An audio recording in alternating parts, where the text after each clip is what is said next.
রাতের অন্ধকারে দেওয়াল দখলের অভিযোগ উঠল তৃণমূলের বিরুদ্ধে। দক্ষিণ কলকাতার 124 নম্বর ওয়ার্ডের রামকৃষ্ণনগরে বিজেপির অভিযোগ, রাতের অন্ধকারে তাদের দলীয় প্রতীক আঁকা দেওয়াল তৃণমূলের পক্ষ থেকে সাদা রং করে দখল করে নেওয়া হয়েছে।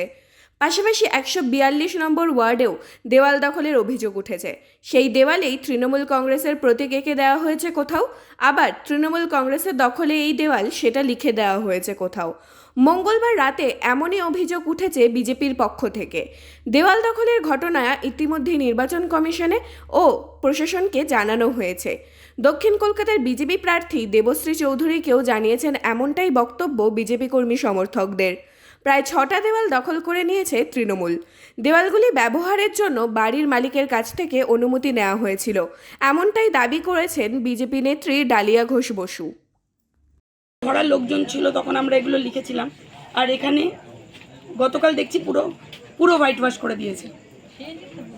এই চলছে সারা পশ্চিমবঙ্গ জুড়ে চলছে, এবং সমস্ত দক্ষিণ কলকাতায় দক্ষিণ কলকাতায় ছাড়া এমনিতেও জেলায় জেলায় এই নারকীয় অত্যাচার চলছে।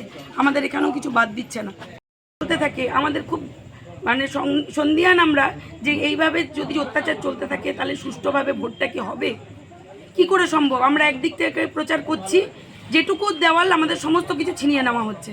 এইভাবে যদি চলতে থাকে তাহলে আজকে বোঝা যাচ্ছে যে মমতা ব্যানার্জির বোধহয় পায়ের তলার মাটি এবার সরে গেছে, তাই এবার মরণ কামড়টা এরা দিচ্ছে।